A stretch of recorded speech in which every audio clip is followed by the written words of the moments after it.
Would you like to talk about Cody? Now that we talked about Billy. Oh no, what did he do? Well, no, I mentioned last week, or on one of these programs we did recently, I said, the most wanted treasures, the most wanted treasures episodes, shows on the A&E network have devolved now into just going to a guy's house and looking through boxes of his tights, right? There's not the... And then haggling over them for price. I'll give you $15. Yes, and they either grossly inflate the value, or the other day, as I'm going to tell you, they valued something at about a third of what I would have paid for it if it was for sale. But I know that every show can't be like you and I would enjoy if they found Frank Gotch's boots in a barn in Iowa, or Toots Mont's booking book, or goddamn Jack Pfeffer's fucking fingernail that he used to stab the pickle jar with, or whatever. I'd buy the second thing, maybe the first thing too. Yeah, man, maybe the third thing you could put Pfeffer's fingernail in a window box, or a shadow box rather, and display it. But I know that that's kind of, us being the real historians that we are. You can't go that deep. But it's tights and boots now, just tights and boots. But they did one this past weekend on Dusty Rhodes. And yes, they did go for they went for the polka dots, and they went for a pair of his cowboy boots. But the last segment was Cody at home, and he pulls out the box, and he's with Mick Foley, and they're talking about Dusty's booking books, and you get to see some of them. And he used the red daily reminders, right? But it reminded me, I've seen those books. When we were on Crockett's plane, they'd have his briefcase with him all the time. And he'd have and he wasn't working like Vince all the time on Crockett's plane. He's talking to the boys. He's watching the Volunteer Jam videotape. He's fucking, drinking beer, whatever. But at some points, if somebody would ask a question, he would get out his book. Or that was the thing that bookers used to do when there was an out of the territory star. Right? They was in the locker room. Hey, you got your book? Yeah, you got your book. Let's work out some dates. Everybody that was in business seriously had a book for themselves, but the booker had the book for everybody. And Cody has all of Dusty's books. You saw this segment, right? I actually have not seen this yet, no. Well, you son of a gun. You should have. But basically, they sit down and they go through some of them, and I can't remember what they call it. They called them Dusty's booking journals. And but really you always just called it your book. Do you have your book? And they showed some of the pages. They had the page of the war games, the first war games at Atlanta, July 4th of 1987. And you and I have talked about the booking books on the show here in the past. And his look just like mine. Well, I'll say that differently. Mine look a lot like Dusty's because he influenced me. But I've mentioned that Dusty would he had almost like his code where everybody was either a nickname or initials. And, Kevin Sullivan was Sully, or Dennis Condrey and Bobby Eaton were DC and usually BLE for Bobby Lee Eaton. And he would put down either the nickname or the initials. And that way, if he wrote out the card for the night at a house show and stuck it up on the wall, if somebody forgot to take it down when we left, it was just goddamn gibberish to a janitor anyway, right? They wouldn't know what the fuck is this. But one of the pages they showed was from the day that I main evented, my only main event in Charlotte as a wrestler. When I had the match with Ronnie Garvin, we drew 7,000 people, by the way. Dusty wasn't even there, nor were the Road Warriors. I don't think Flair was on the card. But by God, me and Ronnie Garvin were. But it's in a cage, JC versus RG. And I was freeze framing these because I remember seeing the pages of some of these books. But if anybody wants to look and see what a booker's book looked like, you can see some of the pages here. And, whether it was one of the as at a glances or daily reminder or, all the top guys had a book. And then the bookers, obviously had the main book. And yeah, if you were a job guy in those days, or you just flake and didn't give a shit about the business, you'd take your booking sheet and just fold it up and stick it in your bag. But anybody that cared about what they were doing kept their own date book. So you could tell Dusty did that even when he wasn't booking. Once you get in the habit, then you're doing it for yourself anyway. Because I saw dates there from 1980 through like 2014. And so they valued those. There had to be 20 or 30 of them. They valued those at $5,000 to $8,000. What? Yes. I would have paid a whole lot more. Well, yes, of course I would too. I'd outbid you no matter what it was. But Ed Cody ain't going to sell them. He put some on loan for the, exhibit for whatever they're going to do at the next WrestleMania or whatever. But Cody's not going to sell those things. That's history. At the highest level, the 86 book was Starrcade and all of his dad's ideas. But anyway, you go back and you look at when he was born. Wasn't there something in there like the day Yes. he was born, Dusty marked it in the book? Well, yeah, because you got in the habit of putting down all the important shit, right?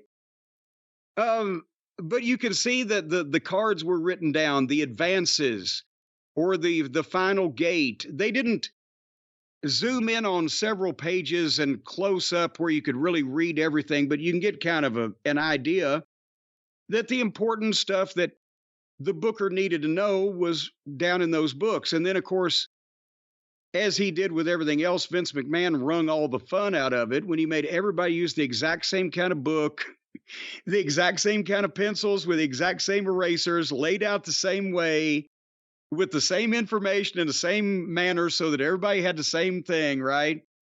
But it took all the individuality away of when here's the guy, whether it's Dusty Rhodes or it's Eddie Graham or it's, Bill Watts or it's Bill Dundee or it's whoever the fuck it is, Kevin Sullivan, writing all this shit down themselves, scratching shit out, making notes. And then you see what the house did and et cetera. That's the fascinating part to me. I've seen a picture of Fritz von Erich's book in the past. I want to say Missy Hyatt may have been the owner. I've got one of them. I got 1977. For whatever reason, I thought Missy Hyatt may have had one of his booking books. Well, she may also, I don't know, a guy that bought it in some kind of online sale contacted me about it, and I got it from him. I don't know whether somebody was cleaning out the sportatorium, maybe Kevin, maybe the family, I don't know, and sold some of the books, but these things pop up from time to time, but a lot of them either got tossed when the guy got out of the business or, maybe family, as in Cody, still has them. But every once in a while, something like that pops up and you can see, an insight into that procedure at that point in time. You didn't have to go through a writer, a producer, committee, team, head of creative, whatever. You were the booker. You wrote down everything and it was done the way that you wanted it done. End of story. And that's when wrestling was good. Imagine that. Well, Jim, before we go too much further, I pulled up the card, May 9th, 1987, Charlotte at the Coliseum. Here's the card. It says here 9,000 plus as the crowd. Well, I wish it was. We did I don't have the midnight book where I can reach it. I think it was 68,000. It was about $70,000, which was back in those days with the ticket prices around 7,000, 7,500 people. Well, here's the card. Ivan Koloff defeated Todd Champion, Chris Champion, no relation, and Sean Royal defeated Rocky King and the Italian Stallion. Baron von Raschke defeated Thunderfoot. Lasertron defeated Nelson Royal. The NWA TV champion Tully Blanchard defeated Ole Anderson. The NWA United States champion Nikita Koloff defeated Lex Luger via disqualification. Ricky Morton and Robert Gibson, the Rock and Roll Express, defeated Vladimir Pietrov and Dick Murdoch That was a combination too, boy. And finally, in the main event, Ron Garvin defeated Jim Cornette in a steel cage match after both Ricky and Robert and Bobby and Stan interfered. And obviously, again, no Flair, no Dusty, no Road Warriors. And the story behind that, and I believe it was an afternoon show too, a Sunday afternoon. And there was an all-night gas station open down the street. No. When we had done the thing on Valentine's Day where I threw the fireball in Garvin's face and burned him, and I was suspended so I could go on my honeymoon to Hawaii. And then when we came back, I was working we were working the tag team program for the U.S. tag team title with the Midnight against Ronnie Garvin and Barry Windham. And that's also then that Jimmy had switched babyface because of what we did. So we started working with the Garvin brothers, where Ronnie and Jimmy were our opponents the month before at the Crockett Cup in Baltimore. But anyway, then Dusty got the idea, well, I can steal a couple of houses. I'll put Cornette in a cage with Ronnie Garvin. And we did it not only in Charlotte, we did it in Norfolk, Virginia. I think we may have done it in Richmond too, and one other place, but Charlotte was the biggest one. But not only was I a little trepidatious because, Ronnie was a great worker, but I'm, oh, fuck. And I was afraid more that it was going to suck or whatever. I'm like, how are we going to get by with this? But we did the old deal, and Ronnie was tremendous with it, where I come out with my arm in a sling and a note from my mother, and I want to substitute Bobby, but the baby faces come and throw me in the cage, and he starts beating me up. But then I blind him with the powder, and I try to get out of the cage, but he rips my pants off. But I take the knucks out of my goddamn sock, and I hit him. He got color for me. He's bleeding now. And it didn't have to go but 4 or 5 minutes, but everything that I could possibly do to try, because I was overmatched physically, to cheat, to get an advantage, try to get out of there. And momentarily it would work so that he could shrug it off. And then finally, he makes the big comeback. I'm pantsless. He's fucking on top of me, hammers me a few times, and then gets a double-handed choke on me.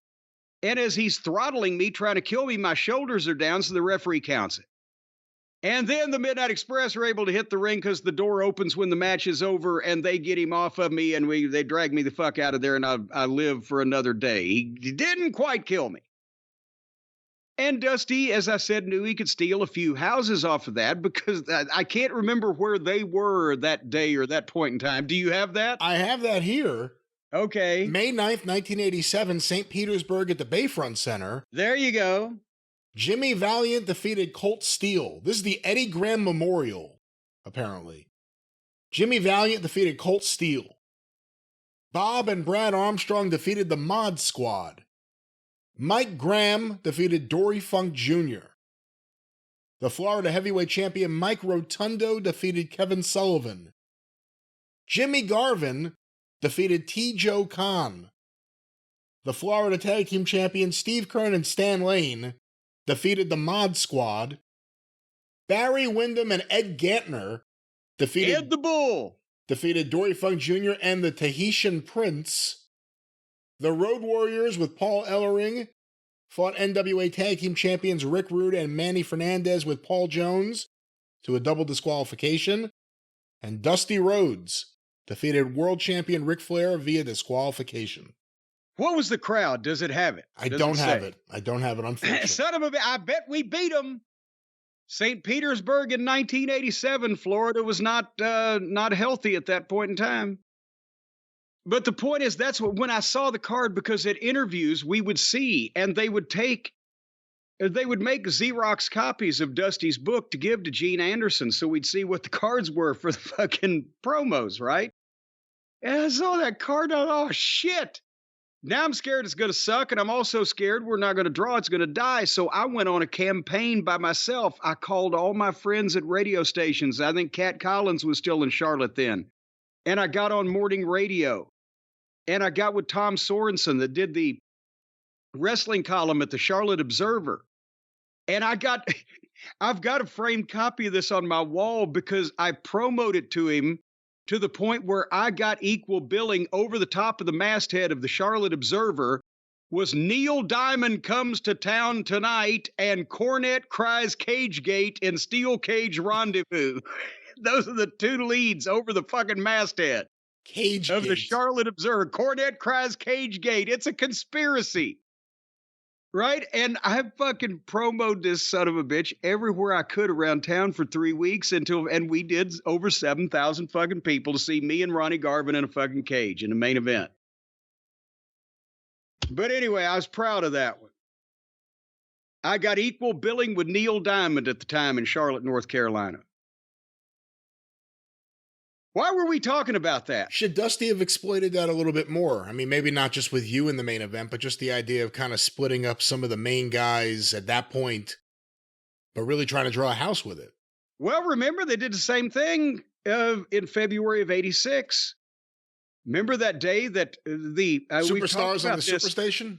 Atlanta, we were taping the first ever primetime TBS wrestling special in the Omni on a Sunday night. And on Sunday afternoon, not only were our first match with the Rock and Roll Express in Charlotte was in the Charlotte Coliseum at 2:00 that day, but Dusty, Flair, the Road Warriors, and a couple of the other major stars were in Hamilton, Ontario for that goddamn Moscomania deal that did $100,000. Moscomania, yeah. Yes. And then they took the private plane and we drove to Atlanta to do the primetime special that would air that was a Sunday, it'd air the following Friday. Nobody got there before 7:15. The people were in the building before the wrestlers got there for that fucking special TV program. And just say, okay, you guys do what you did in Charlotte. You guys do what you did in fucking Greensboro. You guys do what you did in Richmond. Here we go, baby. We're on the air.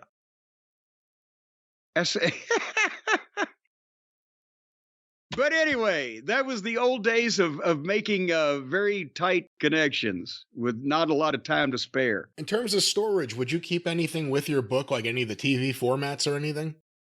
Oh, yeah. And I know this will piss a lot of people off, but I only kept the TNA TV formats that really illustrated Shitstain at his most non-lucid. The rest of them I balled up and threw away because I didn't have anything to do with the writing of the show, and I didn't like the way most shows came off. And if I'd kept every piece of paper I've ever had in the wrestling business, I'd have to have another house this size just to hold that. And I kept all the stuff that I was responsible for, all of the WCW TV formats, when I was on the booking team that I had a hand in writing, all the Smoky Mountain stuff, all the OVW stuff, all the Ring of Honor stuff, most of the WWF stuff. If I didn't write it, I didn't really have it wasn't mine. I didn't really have a goddamn sympathetic feeling for it. It wasn't, it wasn't my work. It was a show I worked on. So I had to dump a lot of that 20 years ago. But with Dusty's books, Dusty kept his books because that was his. I bet he probably, didn't keep the format from when he went out on an episode of Raw and fucking did something that somebody else wanted him to do. All right. Well, that was WWE's Hidden Treasures. Out in the open. Everybody. Out in the open. Somehow they may be hidden, but they know exactly where to go to get them. I'll be out in the open. If anyone has anything pre-$35, let me know.